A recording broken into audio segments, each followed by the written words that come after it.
கோடு போட்டிருக்கேன். அந்த கோடை தாண்டி போறீங்களா? எதுக்காக நீ போற? எதுக்கு போற? எங்க போற? எவ்வளவு பேசுறீங்க? முதல்ல நீ யாரு, உன் பேர் என்ன அத சொல்லு.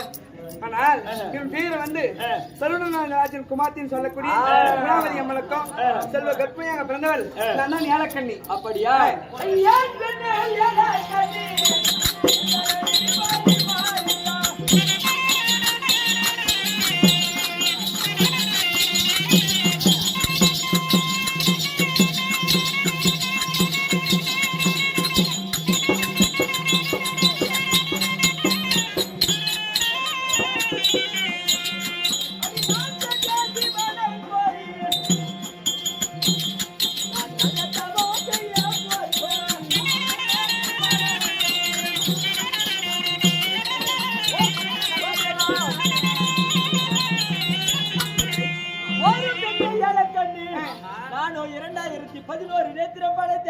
அப்படாகப்பட்ட சூவிரமனை கோரி தவத்திற்கு போகிறேன்.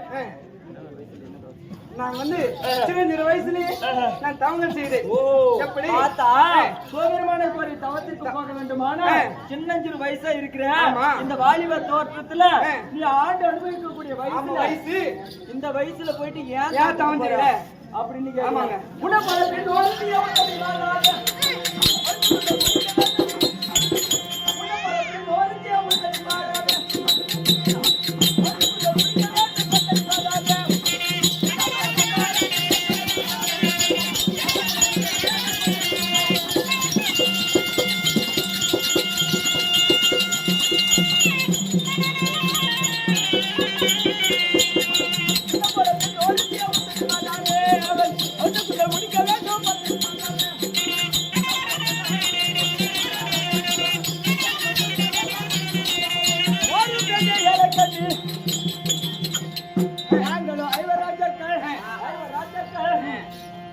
எம்பெருமானுடைய அருளால இந்திரபிரஸ்த ஆண்டு வரக்கூடிய வேளையில் வந்தானியாகப்பட்ட என்னுடைய தாயாதிகள் பெரியப்பா பிள்ளைகள் பந்தியத்தால் பகடையாடி கூதினால் சொக்கட்டமாடி நாடு நகரம் அனைத்து பறித்துக் கொண்டு காலகுணத்தை ஓட்டி வைத்தார்.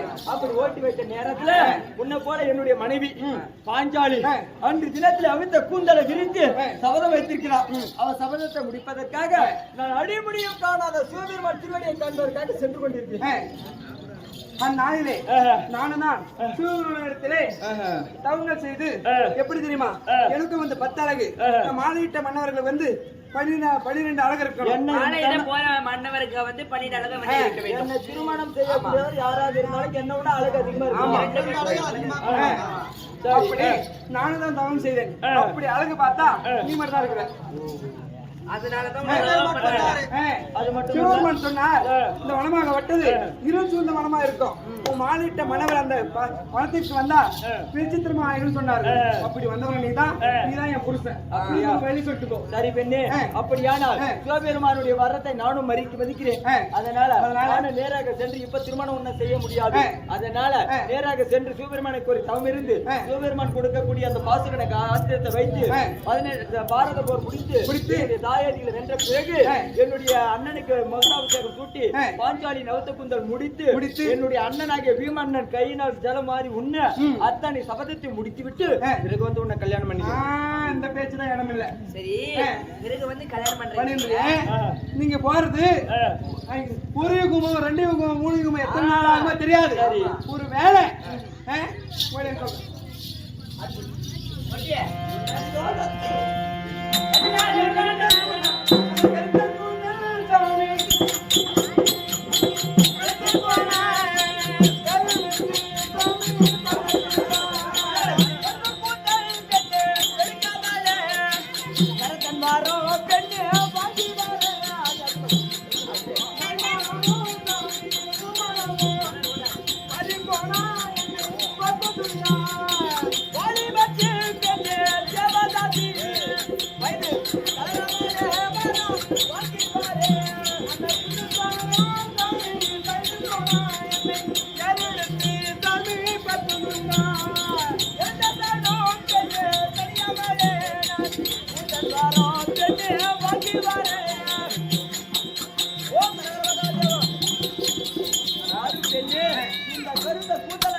பாரு இந்த உருவம் இந்த மேனி இப்படியே வரம் வாங்கி வருகிறேன் சீக்கிரம் கிட்ட கொடுத்து அனுப்பு இப்படி ஒரு வேலை நீ போறீங்க போறவங்க என்ன போல எத்தனையோ பெண்கள் இருவார்கள் உண்மையில பேசுவாங்க நம்பிக்கைதான் வாழ்க்கை அப்படியா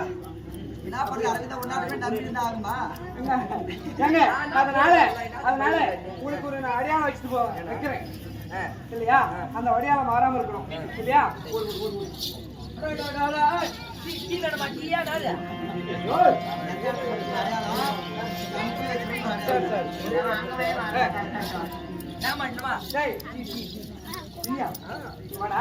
சரி ஒரு மனிதன் வாழ அமைந்து கூட இல்ல முதல் ஒரு பெண்ணை பார்த்தா எது முன்னாடி போகும் எல்லாம் இவனை கேளு ஒரு பெண்ணுக்கு பெண்ணு ஆசை வைத்தா ஃபர்ஸ்ட் போறதுக்குன்னா ஆடிதான் முன்னாடி போகும்.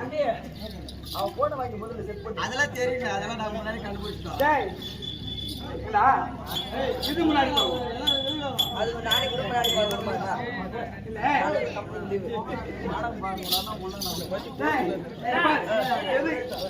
என்ன காரியடா நாளைக்கு கம்பெனி லீவ்னா என்னையால சின்ன எந்த ஒரு வேலை செஞ்சாலும் எந்த ஒரு வேலை செஞ்சாலும் ஃபர்ஸ்ட் கைதான் முன்னாடி போகும். ஐயா பிடிச்சுதான் கைதானே முன்னாடி போகும் இல்லையா மாறாம இருக்கணும். அடுத்தது அடுத்தது ஏமா கையை பிடிச்சி கட்டி கொடுத்தாங்க சரி நெஞ்சுக்கா சரி நெஞ்சு மட்டும் போனா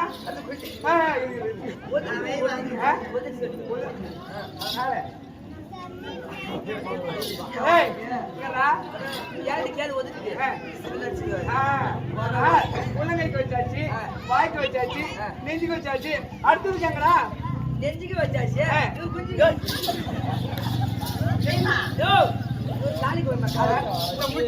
முட்டி போடாம எதுவும் வேலை செய்ய முடியாது. ஒரு முட்டிக்கும் முட்டி போல எந்த வேலையும் செய்ய முடியாதுமா. ஆமா கண்டிப்பா. அப்புறம் எதுக்கு வச்சாடா டக்குன்னு சொல்றா உனதான் அனுபவம் அதிகம்னு ஒண்ணு கொடுக்குறேன். நான் சொல்ற மாதிரி கேட்பேன் கண்டிப்பா. இன்னும் ஒரே இதுதான் இருக்கிறாங்க எங்க சொல்லிட்டா சொல்லு சொல்றீங்க சொல்லியா நான் சொல்லிட்டேன் ஐயோ சொல்லு சொல்றீங்க சொல்ற பசங்க சாமி உங்களுக்கு நான் விடைபெற்று கொடுக்கணும் இல்லையா சந்திர சூரியன் சாட்சியாக என்னுடைய மாமாவாய நாராயணமூர்த்தி சாட்சியாக இந்த மும்மூர்த்திகள் சாட்சியாக நான் அனைத்தையும் என்னுடைய கடமைகளில் ஒன்று இருக்கிறது அத்தனையை முடித்துவிட்டு நேராக வந்து நான் வைத்த சபதங்களை முடிச்சுட்டு என் அண்ணனுக்கு அரியணையில ஏத்திட்டு வந்து உன்னை நிச்சயமா கல்யாணம் பண்ணிக்கிறேன். சந்திர சூரிய சாட்சியாக நான் கல்யாணம் பண்ணிக்கிறேன். சுவாமி தலைவரே